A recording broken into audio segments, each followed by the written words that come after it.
Buenos días, apreciados alumnos. Las evaluaciones de esta clase, según el pénsul académico que me dio la universidad, se trata de 4 trabajos,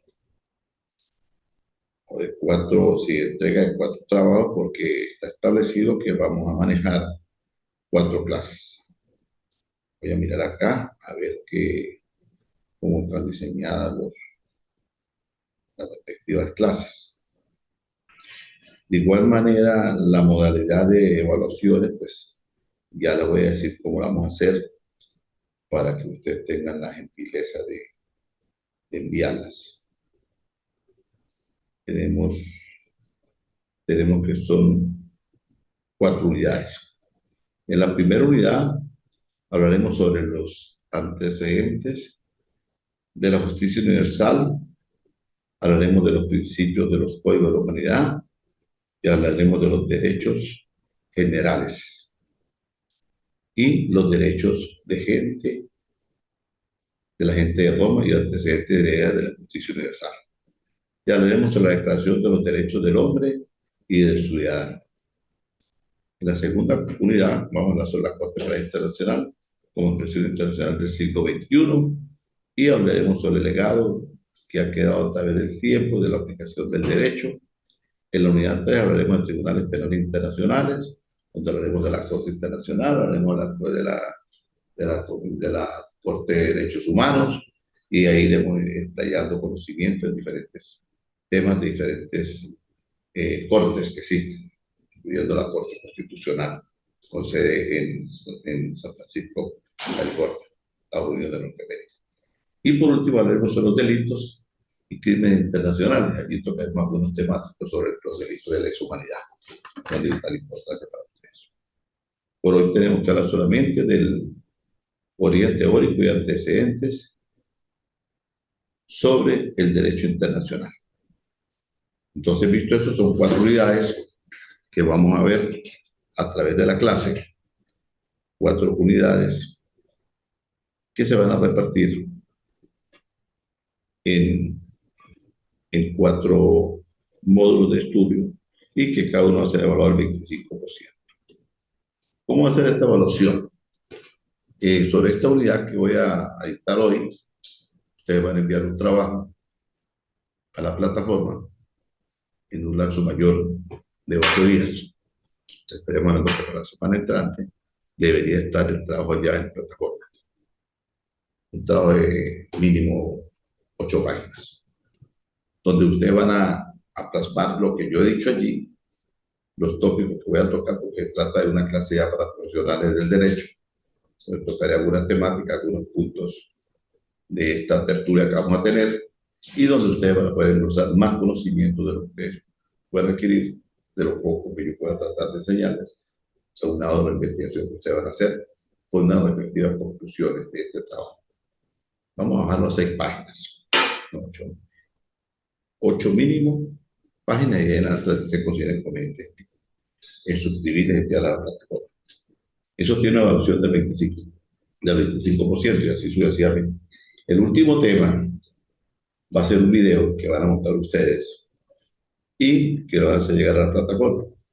Y también lo van a hacer llegar a mi correo, que yo, por el intermedio de la página, se va a hacer llegar a mi correo electrónico. Ese video debe tener una durabilidad mínima de 8 minutos, donde ustedes van a decir de manera personal de su video lo que ustedes aprendieron en los 3 módulos que ustedes han mandado los trabajos y el último módulo del video y sacar las conclusiones generales. Así va a ser la metodología de la evaluación y la forma de presentar sus respectivos trabajos. Dicho esto, pues voy a presentarme. Algunos ya me conocen. Mi nombre es Omar Martínez. Soy abogado, ya en muy poco ejercicio, y pertenezco a la planta de profesores de esta universidad. Repito, mi nombre es Omar Martínez, soy simplemente abogado y pertenezco a la planta de esta universidad como docente. Dicho esto, pues voy a decir lo siguiente, la materia que ya lo dije, se trata de Derecho Penal Internacional, pero no pudiéramos ir a profundizar en el temario de Derecho Penal Internacional obviando primero la parte del derecho penal interno. Y para hablar de derecho penal interno, pues hubiera que comenzar diciendo que nuestro derecho penal fue promovido por el año de 1872, en un mes de septiembre, estando en la presidencia de la República, Guzmán Blanco. Guzmán Blanco dijo, bueno, vamos a ver qué hacemos si montamos un código orgánico de procesal penal que regule cómo debe ser el ordenamiento jurídico y que se aplique a las normas internacionales. Porque el derecho como tal es un conjunto de normas establecidas para regular el comportamiento del individuo dentro de la sociedad, que le garantice todos los parámetros establecidos en las normas constitucionales, pero que a su vez reciba una sanción por su violación a estas normas. Y es cuando el derecho internacional, el derecho penal, pasa a ocupar el papel de árbitro del comportamiento del individuo dentro de su sociedad y que por vulnerar determinadas normativas que sean efecto de una sanción penal, sea aplicada. Pero posteriormente comenzaron a evolucionarse los derechos a nivel internacional. Y cuando digo derechos, pues hablamos de derecho penal, hablamos de derecho civil, hablamos de derecho internacional público, hablamos de derecho internacional privado, derecho internacional y una cantidad de gamas que han ido surgiendo a través del tiempo. Es así como ya hemos dicho que el derecho nuestro penal nace por ahí en septiembre de 1872 en el gobierno de Guzmán Blanco y que puso al frente de esta comisión al doctor Cecilio Acosta y a Juan Rojas Paul. Juan Rojas Paul y Cecilio Acosta tuvieron la asignación de estudiar cómo implementar el Código Orgánico Procesal Penal y cumplieron a cabalidad esta misión. Y es así como el 17 de abril de 1873, prácticamente de septiembre a abril, estaríamos hablando de octubre, noviembre, diciembre, enero, febrero, marzo, un lapso no mayor de 6, 7 meses, fue presentado el Código Orgánico Procesal Penal venezolano y dentro de vigencia.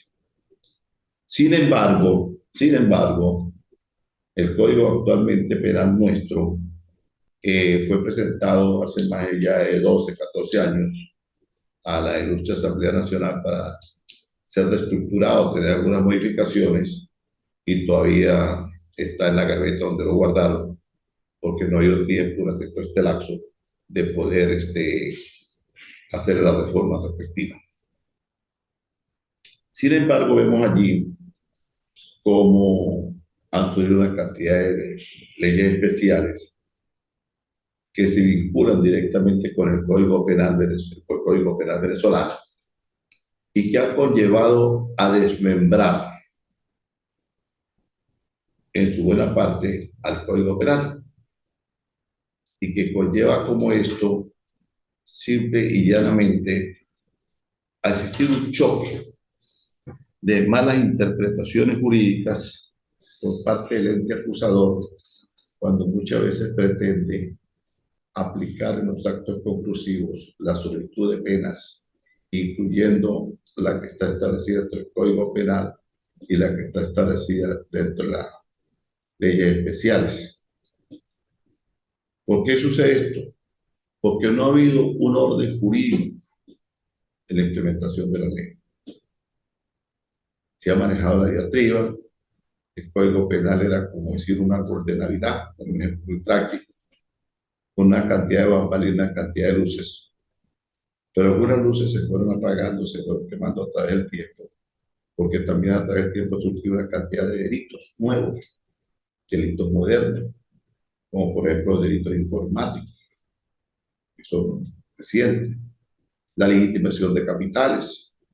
Entonces han surgido una cantidad de leyes especiales que están para establecer ciertas sanciones a los que incurren en fraude público a la nación, en peculado, al erario nacional y a la corrupción. Entonces, está allí aquella ley de orgánica contra la corrupción y que tiene una cantidad de artículos, pero que no escapan de estar establecido a pesar de 1873, están por allí medio de, de una buena interpretación legal, aunado a ello analizando las doctrinas y analizando la jurisprudencia. Así como esa jurisprudencia nos ha traído por lo menos la aplicación de aquella insigne calificación del doble eventual, que establece ciertos parámetros cuando tiene que ser aplicado y que se dio nacimiento en Venezuela a través de una doctrina traída de Estados Unidos por el fiscal en aquella oportunidad que era acusador, era fiscal, era acusador contra el ciudadano que ocasionó la muerte a un senador venezolano. Pero no era un nombre y explicarle todo porque no hay que gastar mucho en esto. Entonces ahí comenzó la aplicación del doble eventual y reafirmada por el señor fue presidente del Consejo Nacional Electoral, que pasó a ser magistrado de la República, doctor Carlos Quero, y puso en vigencia una sentencia, el doble eventual. Hoy en día, por cierto, muy mal interpretado porque por todo quiere tipificar el doble eventual. Pero bueno, cada quien con su conocimiento y cada quien con sus desconocimientos puede aceptar o no puede aceptar aquello.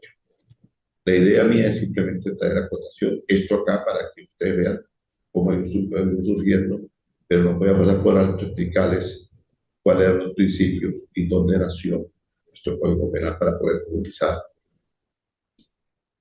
hacia las fronteras de nuestro país y el Código Internacional Penal sin conocer primero lo interno. Y nuestro código nace en aquella oportunidad con unos principios, que era el principio de la orabilidad, la publicidad, la concentración, la impunidad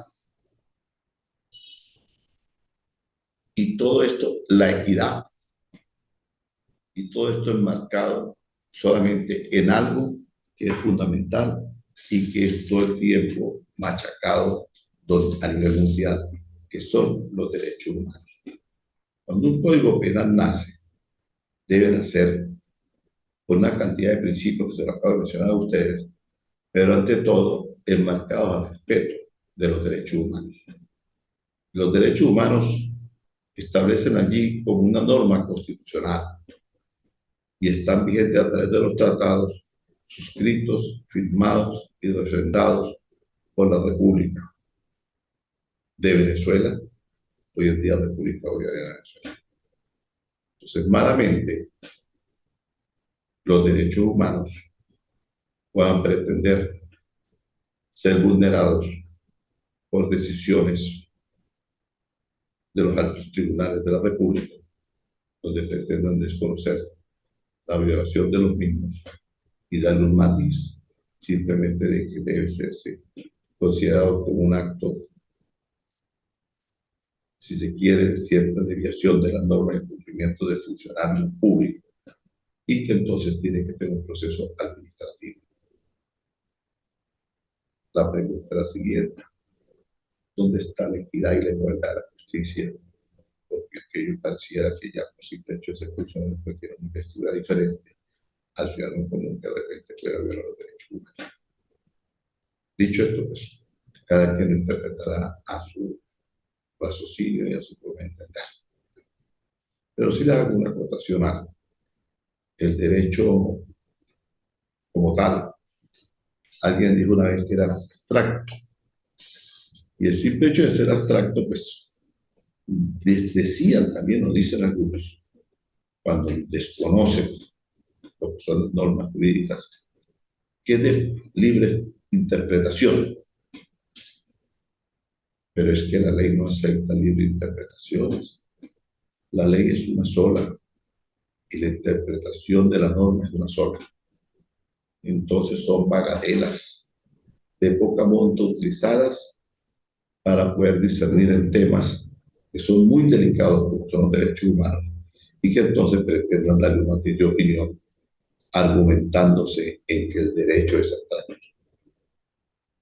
Y al revestir el derecho en algo abstracto sería complaciente para la persona que lo quiere interpretar. Esto del derecho penal internacional y utilizar el derecho penal nacional nuestro, pero el derecho penal nuestro interno, pues también nos lleva a la comparación de la aplicación de la norma del derecho comparado para algunos países iberoamericanos y ver cómo son los procesos de cada país y cómo es el proceso nuestro. Pero eso es otra materia que no sé si de repente mañana, pasado mañana, pudiera compartir con estos alumnos que están aquí en un centro, porque no veo a nadie todavía que se haya unido a la reunión. En realidad es así, no veo a nadie. Nadie se ha notificado que está ubicado ya en la pantalla para poder escuchar la clase. Poder tener una tertulia muy buena sobre este tema. Dicho esto, puedo decir que el derecho penal internacional tiene raíces profundas que se remontan a las antiguas civilizaciones y en la antigua Mesopotamia. Por ejemplo, se implementaron códigos legales como el famoso Código de Umuaraí, que establecía castigos proporcionales a los delitos cometidos. Entonces, los castigos que eran siquiera atroces, porque en aquel entonces, por la época romana, existían antes la ley de ojo por ojo y diente por diente, y exigían algunos castigos que hablaban sobre la demostración del imputado o el culpable, y hablaban todavía del apaleamiento de que cometía dicho delito. Sin embargo, en el siglo XXI vemos actualmente como en algunos países de algunas creencias culturales, filosóficas o religiosas tienen la aplicación de algunos delitos, para algunos delitos unos castigos atroces, incluyendo la vulnerabilidad de los derechos humanos al sexo femenino. Y cuando hablo del sexo femenino me refiero simplemente a aquel concepto bíblico de hombre y mujer. Entonces existen ciertas leyes en algunos países que son bastante atroces por la aplicación de las normas y el castigo que es de recibir de determinadas personas, determinados delitos. Lamentablemente hoy en día delitos que están tomando las leyes para aplicar los delitos de políticos y que pareciera que no tienen la transparencia. Me trae un vasito si puede tomar. Y que tiene la transparencia de algunos países que no cumplen lo que está estableciendo la norma, que es transparente y se vulnera ante la mirada complaciente de muchas instituciones también, que muchas veces hacen caso omiso por algunos intereses de tipo económico, político, industrial, parece de contar. Dicho esto, el código de Hammurabi contiene 282 leyes que están escritas en 12 tablas, que viene siendo como los mandamientos de la ley de Moisés. A diferencia de leyes anteriores, en este código están escritas en acadio, el idioma diario de Babilonia, para que pudiera ser leído por cualquier persona alfabetizada. Ese era el idioma que se manejaba en aquel entonces y que está escrito y que establece una cantidad de normas que fueron poco a poco llevándose a fiel cumplimiento para aquel entonces. ¿Dónde se encuentra actualmente el código de Hammurabi? La estela que contiene este código fue saqueada por los elianitas y llevado a su capital, Susa, que fue redescubierta en 1901 y que actualmente se encuentra expuesta en el Museo de Lombard de París. Allí aparece en ese museo las tablas que contienen el código que, si se quiere, dio inicio a la comunización del derecho penal. Pero es un concepto que no está muy bien definido, porque también se habla del origen del derecho y así se remonta necesariamente a los principios y aquellos intentos por conducir las sociedades agrícolas de la humanidad, de la antigua poblaciones hacia un objetivo común, que era garantizar la paz social y algún tipo de orden productivo. Fíjense ustedes que el derecho, el origen del derecho era solamente en aquel entonces, era para conducir las sociedades a la parte agrícola y garantizarles a ellos la paz y el orden productivo. Porque existían, como llamaban los romanos en el tiempo, los pretores, y posteriormente fueron saliendo la evolución griega. Después nació la evolución anglosajona. Y posteriormente, y si vamos a ver, también viene a través de la evolución francesa. La evolución francesa marca un icono en la historia y comienza allí a evolucionar una cantidad de normativas porque fue el estallido social que permitió que la sociedad como tal, la comunidad como tal, comenzara a reclamar una cantidad de derechos que se le venían vulnerando. Dicho esto, podemos llegar al final, ahorita al principio, de quién es el padre de la ciencia del derecho penal, en lo que respecta al derecho internacional. Así como hablamos inicialmente, que Guzmán Blanco, con aquellas dos insignes personas que puso para que fueran la Comisión del Derecho Penal, pues el padre del derecho penal internacional es un actor que mejor plasmó esta concepción y por eso por razón se le ha llamado el padre del derecho penal y fue Anselmi Bosch Trembus, que a partir de su posición preventiva general configura el derecho penal sobre las bases del principio de garantías de la legalidad para la aplicación de los delitos y sus respectivas penas. Lo hizo de una manera, si se quiere, científica, catedrática, y fue armando el derecho basado en los principios de las garantías de la legalidad. Los principios de la garantía de la legalidad. Entiéndase bien, principio de garantía de la legalidad para ser sancionados los delitos y ser aplicados sus respectivas penas. O sea, siempre con el principio de la legalidad, de la equidad, respetando el derecho humano de la persona que iba a ser sancionada. Y que de acuerdo a su falta, de acuerdo a su delito, pueda merecer una pena. Pero era a través de un proceso de la legalidad, un proceso jurídico, un proceso transparente, un proceso donde era la equidad de la justicia que se le iba a aplicar.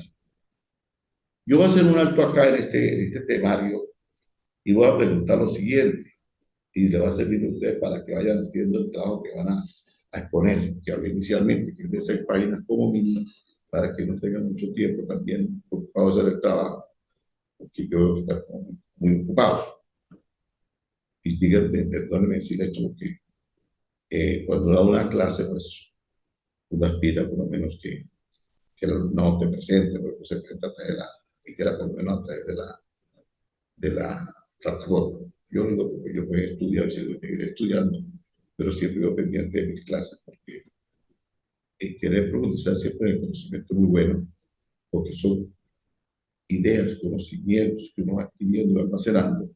Y en estas clases son muy buenas porque el panel que yo tengo son de abogados, personas con conocimiento, personas que la vida les ha enseñado muchas cosas y que puede haber un intercambio, un feedback, y lo que ustedes digan me sirva a mí para poder profesionar lo que yo medio sé y lo poquito que yo les pueda transmitir, pues sirva a usted para lo mucho que saben. Pero ¿sabes? No puedo asistir, pero vamos a seguir con la clase. Pero luego le agradezco lo que voy a presentar. Cuando hablo de aquel entonces, del inicio del padre del derecho penal, que fue Anselm Bosch Terbenchan, quien a partir de su posición generó la creación del derecho penal internacional, siempre fundamentado sobre las garantías de la legalidad y de la equidad de la justicia, para ser sancionados los delitos cometidos por determinadas personas a través de las penas impuestas. Pregunto, ¿podrán ustedes considerar que en algunos países se hace esto como debe ser?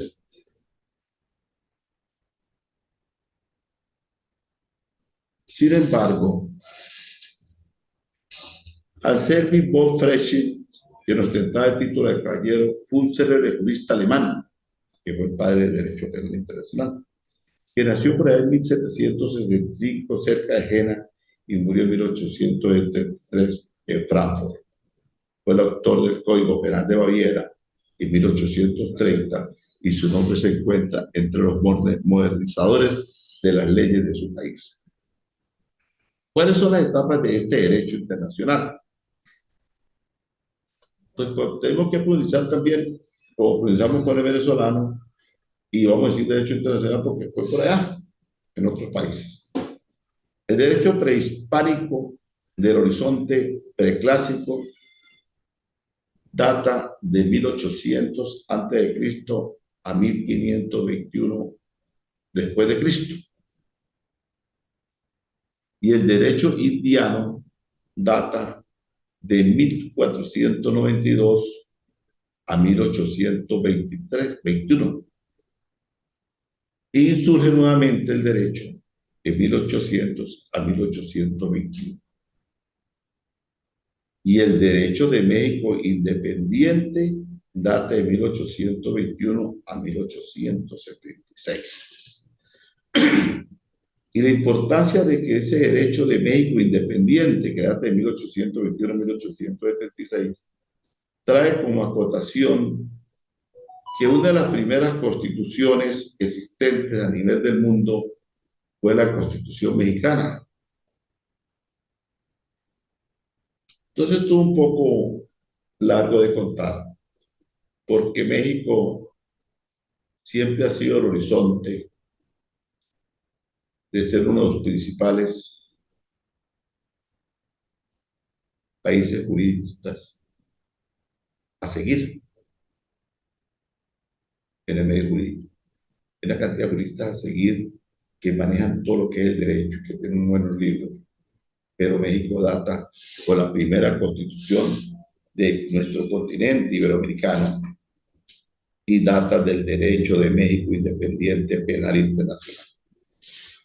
Entonces, la importancia de que estamos enfrente muchas veces sin querer de una trayectoria que no tenemos fácil, solamente es cuestión de investigar e indagar.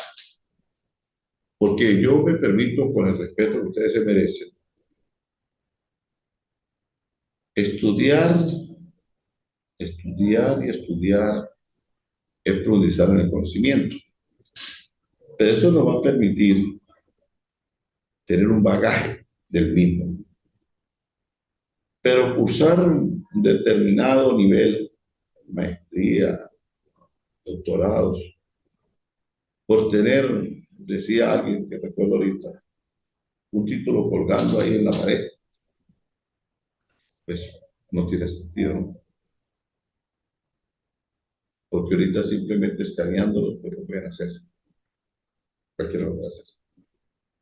Hay muchos títulos de muchas personas que ostentan cargos en la administración pública y en la administración privada, no solamente los países europeos, también algunos países europeos, y que actualmente están siendo objeto de sanciones, inclusive de anulaciones de doctorado y de maestría, de muchas cosas, porque escanearon y pusieron su título ahí y se hicieron pasar como licenciado, abogado y todo sin tener el conocimiento previo. Entonces, tener el título por tenerlo sin tener conocimiento, pues todo no tiene ningún sentido. Eso sería como una bagatela. Es decir, uno muchas veces a mentir a uno mismo. Por eso yo les invito a estudiar, a profundizar sobre todo el tema que es importante y con la relación con el estudio que usted realiza. Dicho esta historia del derecho internacional, voy a permitirme explicarles qué es la justicia universal. Y el principio de la jurisdicción universal confiere competencia a un Estado para juzgar y sancionar al autor de un delito. Por eso la jurisdicción universal dice que confiere competencia a un Estado para sancionar al autor de un delito, cualquiera que sea el lugar en que se ha cometido y cualquiera sea la nacionalidad de su autor o víctima. Esto permite que una persona que está siendo juzgada por un país o que está incursa sin ser juzgado por un país, porque en el país donde es originario, esa persona donde nació y donde cometió el delito, pues hacen caso omiso sus acciones, a ser sancionado, a ser castigado por la ley, por X motivo, que no vale la pena mencionar, que cada quien puede interpretarlo. Entonces puede ser sancionado por otro país, por otro estado. Porque es que la justicia es universal. La justicia es universal. Y más que todos los delitos de lesa humanidad. Ellos no prescriben. Ellos están allí en el tiempo. Y cuando hablo de delitos de lesa humanidad, tengo que tocarlo porque son delitos de derecho penal. Y que lo vamos a ver en un tema, en próximos temas, vamos a ver sobre el delito de lesa humanidad. Porque ellos tienen su código de sanciones y allí están estipulados cuáles son. Entonces son delitos que son perseguidos por la justicia universal. Y pongo a cotación rápidamente los casos del Congo y su grupo de Hitler en la Segunda Guerra Mundial. Existieron torturas, hicieron asesinatos masivos en la cámara de gas, fusilamientos, un sinnúmero de violaciones de derechos humanos, pero la justicia los persiguió. El último sancionado fue la persona que fue encontrada en Brasil con 90 y tantos años y fue llevada para Alemania, hacia a juzgar en Alemania, fue entregada por el Estado brasilero y algunos han sido juzgados por su mismo Estado, donde han sido detenidos. Entonces la justicia es universal. Las normas se establecieron hace muchísimos años y datan inclusive del derecho prehispánico y del horizonte preclásico, para 1800 a.C. y 1521 después de Cristo. ¿Para qué? Para sancionar la violación de las normas establecidas por un individuo y que tiene que ser objeto de una sanción que no es más ni menos que la pena que le impone el Código Penal. Llámese Código Penal Internacional, llámese Código Penal de cada estado, de cada país. ¿Y cómo se llama este principio universal? La justicia universal tiene una cantidad de principios. Y en uno de sus principales principios está la aplicación territorial de la ley, incluyendo la ley penal, junto con el principio de la personalidad o de nacionalidad, y el principio real y de protección o defensa de sus derechos. El principio de la legalidad, como bien dice, persigue y sanciona, pues también tiene una normativa de fiel cumplimiento. Porque este derecho universal penal está establecido por las normas del derecho constitucional internacional. Porque ese derecho constitucional internacional es el que regula todo lo que tiene que ver con normas internacionales suscritas, pautadas por los países, cuando hablamos del derecho público y del derecho privado internacional, y que nació por allá en San Francisco en 1940 y tanto, 45, en San Francisco, California, y que está allí, está la Constitución Internacional. Y esa sala constitucional también vela por la aplicación del derecho penal internacional. Y como una norma de fiel cumplimiento es la protección de los principios de esa persona y ser sometido a una defensa. Por eso uno muchas veces ve y lee, si es que le interesa por lo menos leer algo que guarda relación con el derecho y lo que está estudiando, o lo que se estudió, o lo que uno es como tal, ve por lo menos noticias internacionales y que están siempre en la palestra pública, el derecho penal, y ve la aplicación de determinadas normas y seguimientos que hace Estados Unidos de Norteamérica. Caso reciente que está pasando en Tailandia, por el caso de este médico atleta colombiano que fue por allá a manos de una persona de nombre Daniel, por X cosas internas entre ellos. Entonces, leer todo eso, estar atento a todas esas noticias, nos profundiza el conocimiento y nos permite tener, si no un 100% de conocimiento internacional, nos permite estar por lo menos actualizados como profesionales que somos. Y que mañana, pasó mañana, alguien nos toque un tema y que podamos quedar ahí salir sobre el mismo.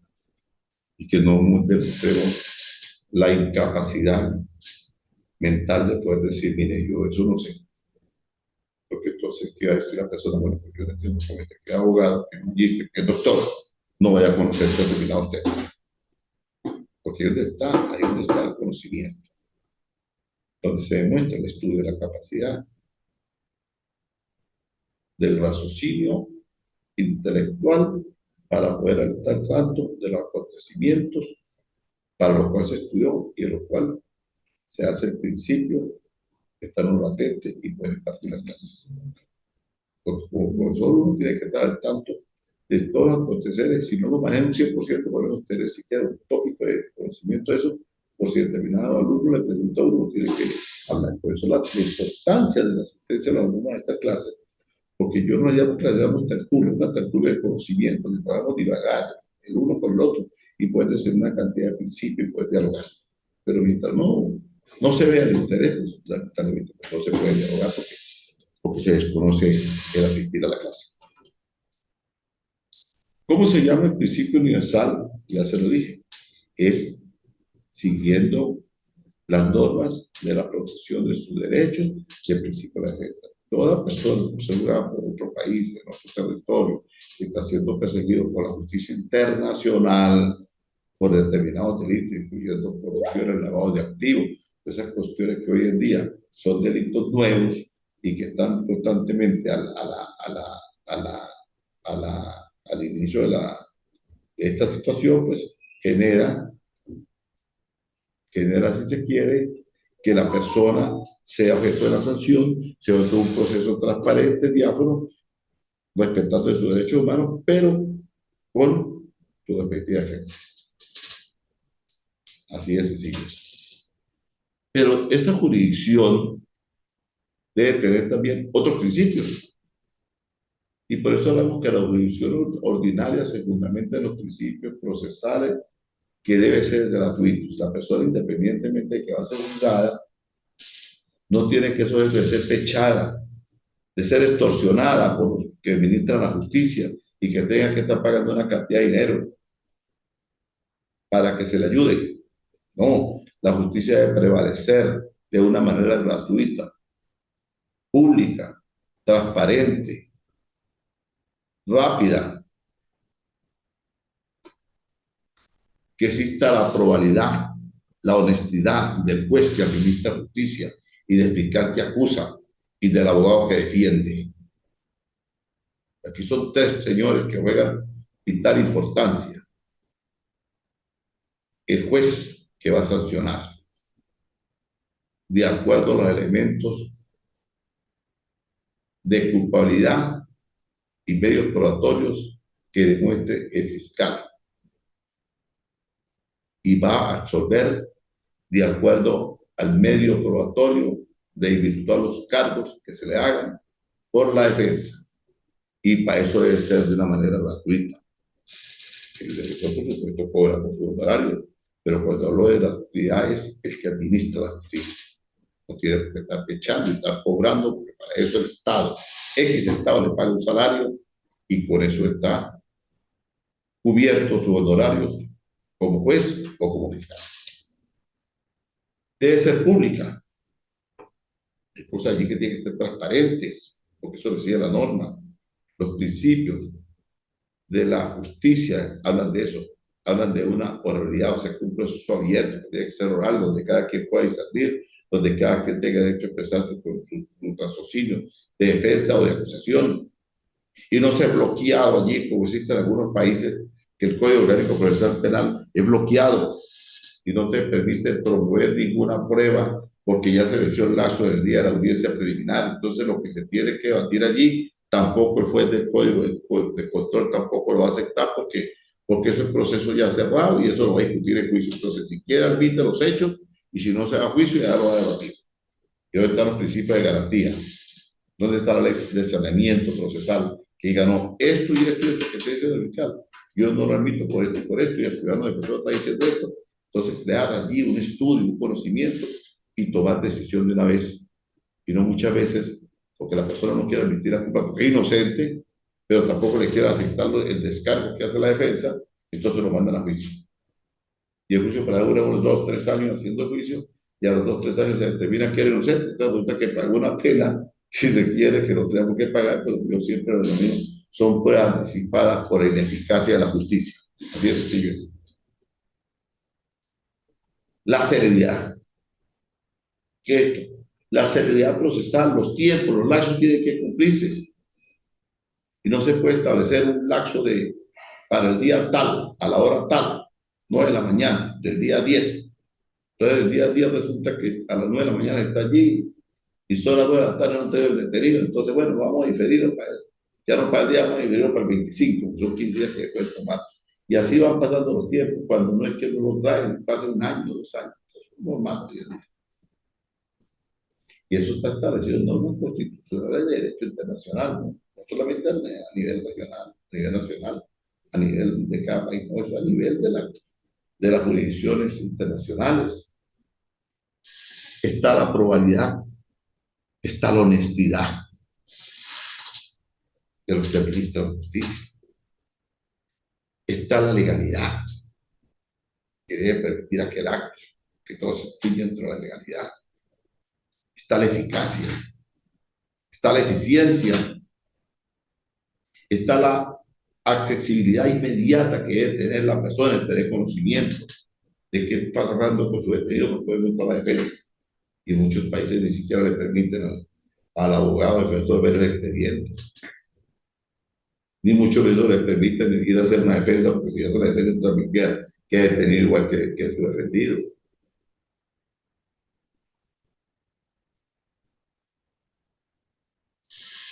Está la verdad material, que debe ser resplandeciente, debe existir un debido proceso.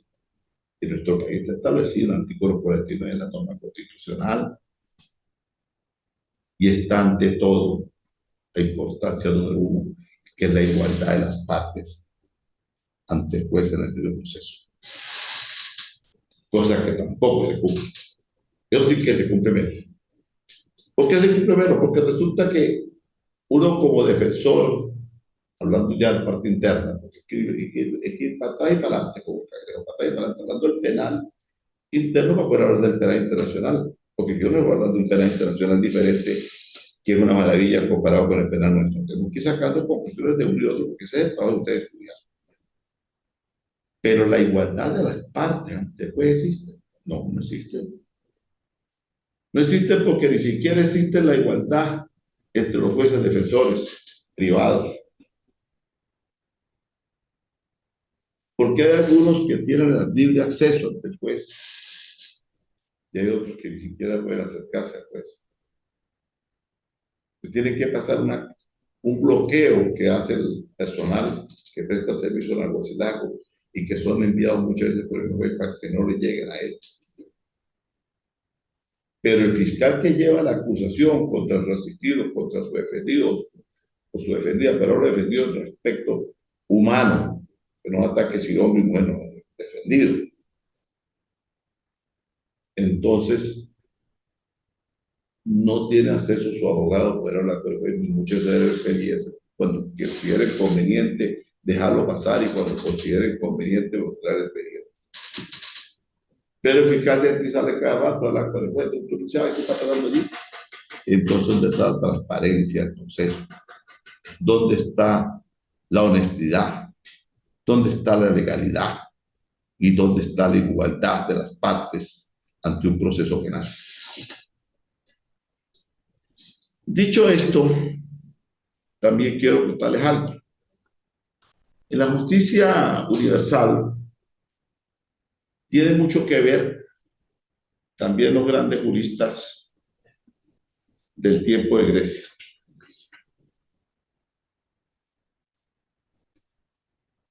Y esto pues trae como acotación que vamos a hablar que la justicia universal para aquel entonces, fíjate la importancia de esto, permiso un poquito de algo. En los tiempos de los grandes filósofos griegos ya se comenzaba a hablar también, se hablaba del derecho penal internacional. Por eso Aristóteles afirmó que la justicia universal representaba la suma de las virtudes. Y miren ustedes la importancia de los filósofos griegos. Así como hablaba yo hace rato del año de 1800 antes de Cristo y 1523 después de Cristo, de la era del derecho para aquel entonces, ahorita les tocó la parte del derecho universal, que era según Aristóteles. Aristóteles afirmaba que la justicia universal representaba la suma de las virtudes dentro de las relaciones sociales. En cambio, la justicia particular es una parte del total de las virtudes que tienen como objetivo la distribución e intercambio de bienes, así como la violación de las normas que preside dichas actividades. Ojo con esto. Él decía que representaba la suma de las virtudes de las relaciones sociales y la justicia particular es una parte de las virtudes que tienen como objetivo la distribución e intercambio de los bienes como la violación de las normas que presiden dichas actividades. Y es la realidad. ¿Por qué? Porque en el intercambio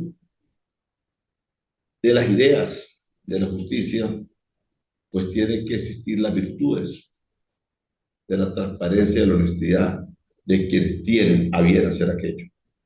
Y caso contrario, si no se aplicaría esta virtud, pues estaríamos en la violación de las normas que representan dicha actividad. O sea, la cosa sería hacer ocupar un cargo deshonesto por lo que está haciendo.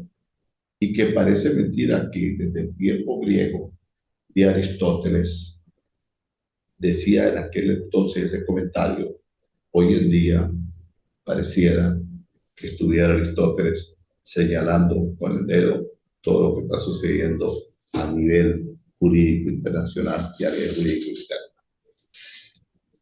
Por ahí me han hecho señas de que ya este tiempo ha concluido, me quedan 5 minutos, un tema yo muy importante y voy a quedarles debiendo a ustedes parte de la exposición.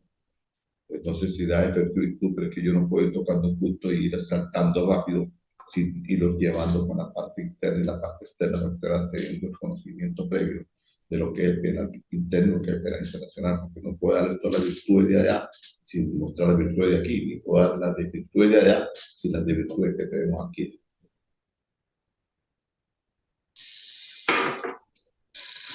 En el principio de la universalidad del derecho penal, podemos decir que significa que todos los seres humanos tienen los mismos derechos humanos, simplemente por su condición de ser humanos, independientemente de donde vivan y quiénes sean, así como de su sitio de estado o sus características particulares. Esto quiere decir que el principio de la universalidad, o los principios universales que rigen la aplicación de la norma del derecho penal internacional, es la aplicación a todos los seres humanos que tienen los mismos derechos, sus mismas condiciones a tener acceso a la justicia, a que les sea respetado lo mismo, por su condición humana, entiéndase, por su condición humana, independientemente de donde se viva, independientemente de quién sea, e independientemente de sus condiciones particulares, ya sean políticas, económicas, sociales, religiosas. Todas esas condiciones no les exime de serle aplicada la normativa de la sanción penal o de ser absuelto cuando tenga que ser absuelto de acuerdo a un proceso diáfano, transparente, por los que administra justicia. La justicia es muy clara, pero lamentablemente hay que también entender que la justicia hoy en día es aplicable a los que andamos a pie. Porque no se monte usted en un carro último modelo para que ya comience a tener prebendas ante los administradores de justicia. Y qué triste ver esto, porque esto no es nada más y nada menos que violación de los derechos humanos y que son delitos de lesa humanidad y que como tal no prescriben, que serán sancionados tarde que temprano por las cortes internacionales en cualquier momento. ¿Y qué significa el principio de la justicia? El principio de la justicia armonizado que ordena al bien no es más nada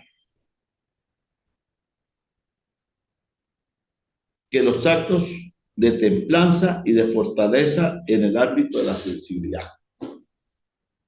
La templanza y la fortaleza unido a la sensibilidad quiere decir que no puede ser ni muy sensible, ni muy fuertes, ni mucha templanza para la aplicación de esto.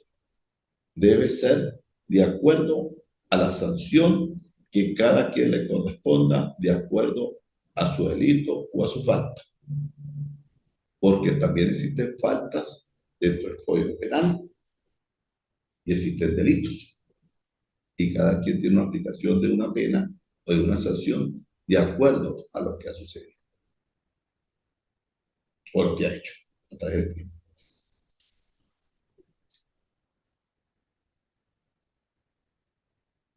¿Y qué es la Declaración de los Derechos Humanos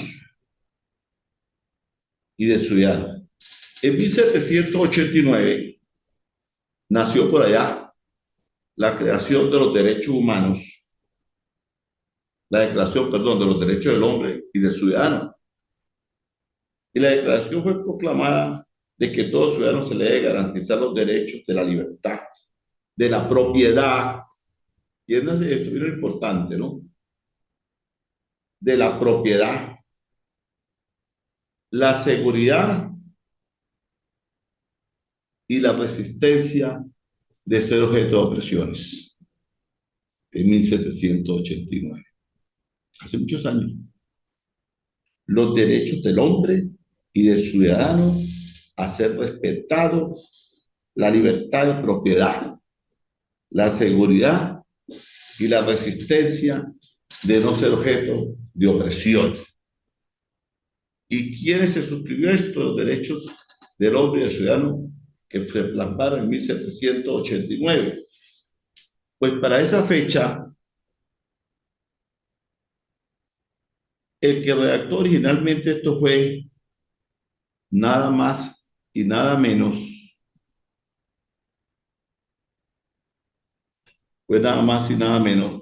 que Gilbert Moutier, que fue el marqués de Lafayette de 1757 cuando nació y en 1834 cuando falleció. Y fue a través de un documento basado en conceptos como la teoría de la voluntad, que fue extraído de Jean Dussek, y la separación de poderes y la idea de que todos los hombres estaban sujetos a derechos humanos universales y naturales. Fíjense, perdón, estoy hablando ya en grupo, individual, de que los derechos humanos, pues, no es un chiqui que ahorita está en boga, ¿no? Siempre ha existido, pero pareciera que está en boga porque como hay tanta violación de los mismos, pues cada quien está escribiendo eso. Pero el crimen, la violación de los derechos humanos, la violación de los derechos humanos, pero te dan conocimiento exacto de a dónde nacen los derechos humanos y cuántos siglos de siglos se remontan. Porque si nos vamos a 1800 antes de Cristo, eso quiere muchísimos años atrás, siglos de siglos, la creación de los derechos humanos. Sin embargo, pues, la norma de cumplimiento de los mismos no existe. Los tres principios fundamentales, adelante por favor, los tres principios fundamentales de la Revolución Francesa los vamos a dejar para la próxima clase, igual que el tema de la revolución de los años en que esto se dio, referencia que existió entre la cuestión de los derechos humanos y cuáles son los tres principios fundamentales que dio origen a la Revolución Francesa para el nacimiento de las sociedades a través del mundo. Dicho esto, señores, ha sido un placer estar en esta pequeña charla sobre el derecho internacional. Espero que les pueda servir de algo y que, por favor, me envíen el trabajo el sábado antes de las 12 del mediodía. Ha sido un placer, que el gran creador del universo guíe sus pasos y que tengan feliz semana y de toda su familia. Muchísimas gracias por la atención.